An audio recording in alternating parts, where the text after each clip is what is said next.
Salut à tous, on se retrouve pour une vidéo spécialement consacrée au cas de Bernardo Silva qui pourrait donc signer au Barça. C'est l'énorme information que vient nous lâcher Fernando Polo qui a été aussi confirmée par d'autres journalistes. Mais en tout cas, voilà, c'est un journaliste quand même, lui, qui est très très fiable. Donc, on est obligé de le prendre au sérieux.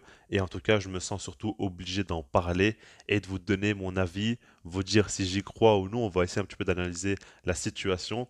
Et déjà, on va commencer par parler du fait est que oui, le Barça a du mal à recruter dans ce mercato, mais il y a une nouvelle qui pourrait changer la donne.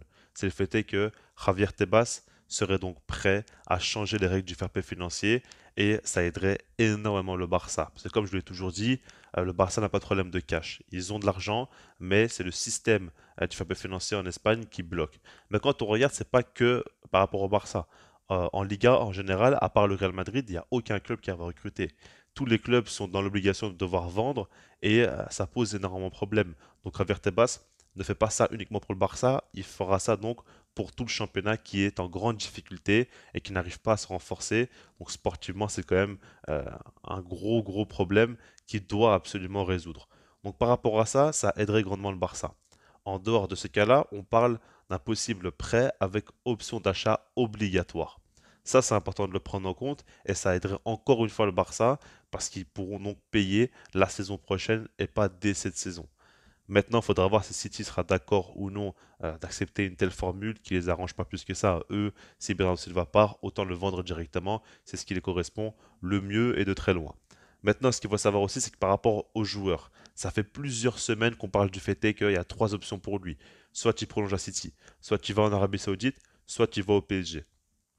Au final, on voit qu'il ne prend pas sa décision et aujourd'hui, donc, on apprend que c'est potentiellement parce qu'il attend le Barça. Parce que lui, ce qu'il veut, c'est le Barça. Donc, on avait déjà eu des informations il y a plusieurs semaines, même plusieurs mois, comme quoi il a acheté une maison à Barcelone. Et puis, rappelez-vous même, hein, ça fait des années qu'on entend qu'il veut signer au Barça. On sait que c'est un fan du club. On a vu des photos de lui avec le maillot du Barça, etc. On sait très bien qu'il aime le Barça. Et donc, ça me paraît très cohérent. Tout ça me fait dire que oui, pour moi, ce transfert est possible. Mais tout dépend de Manchester City. Si jamais ils sont prêts à accepter le prêt plus obligation d'achat, ce serait quand même un grand geste pour le Barça, mais surtout pour le joueur aussi. On sait que la saison passée, il voulait à tout prix partir.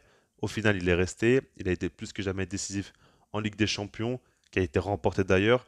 Donc, c'est aussi possible que le club fasse un geste pour Bernardo Silva parce qu'ils ont une situation économique très favorable et que le joueur le mérite en soi. Parce qu'il voulait partir, il est quand même resté, il a tout donné pour le club, il a été longtemps aussi sur le banc, il n'a pas non plus fait de problème. Donc je pense qu'il mérite cela.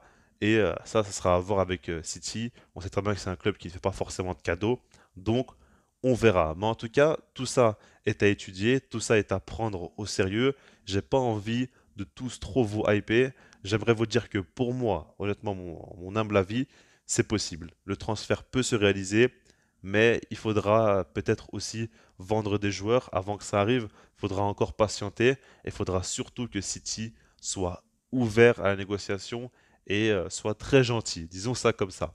Maintenant, par rapport à Bernardo Silva, d'un point de vue sportif, il y a des questions à se poser, honnêtement, parce que dans un premier temps, moi je l'imagine à son meilleur poste en tant qu'intérieur côté droit, donc derrière l'attaquant, et je pense que là, c'est ce qui lui correspond le mieux. Maintenant, le truc, c'est qu'il y a Gundogan qui est arrivé, qui lui aussi peut jouer à ce poste, et je me dis, s'il n'y a pas vraiment de 6 qui est recruté, potentiellement, on pourrait avoir un milieu de terrain avec Frenkie de Jong à ce poste, en tant que numéro 6, dans un double pivot avec Gundogan, et devant, on aurait donc Pedri et Bernardo Silva. Je ne vous cache pas que ça a énormément de gueule, évidemment. Alors pour moi, De Jong n'est pas un vrai 6. Pour moi, Gundogan, comme je le dis à chaque fois, doit jouer plus haut sur le terrain. Mais si Bernardo Silva est là, ça ne me dérange pas de voir Gundogan plus bas. Et je pense que ça me paraît cohérent. Si tu n'arrives pas à tirer un top 6, bah, tu prends un Bernardo, surtout que certains vont dire que si jamais tu fais un gros transfert comme Bernardo, bah, autant recruter un gars comme Kimmich ou quoi, un top numéro 6. Mais la vérité, c'est que ça n'a rien à voir. Parce que Bernardo Silva, lui, veut à tout prix venir au Barça. Il est prêt à faire des efforts pour venir, il est prêt à attendre, il est prêt peut-être à baisser son salaire. Et en plus de ça, là, on parle d'un prêt plus option d'achat obligatoire. Et pour un top 6, il n'y a aucun club qui voudra faire ça. Donc ça, il faut bien le comprendre. Ça me paraît cohérent et ça me paraît d'être une très bonne solution. En plus, Bernardo Silva peut aussi jouer au poste d'ailier. Et on sait que Dembélé, il lui reste plus qu'un an de contrat, il y a une clause, on sait jamais, il peut partir. Laporta, elle l'a dit, hein, c'est possible qu'il parte avec son agent, on n'est jamais sûr de rien. Et si jamais il part, il pourrait aussi jouer sur l'aile droite. Enfin, il n'y a aucun souci pour Bernardo Silva, il aura du temps de jeu, il pourra beaucoup apporter au milieu, sur l'aile droite. Pour moi, honnêtement, hein, Bernardo Silva, s'il vient au Barça, ce sera donc le meilleur ailier droit parce que je trouve qu'il est meilleur à ce poste que Dembélé et que Rafinha.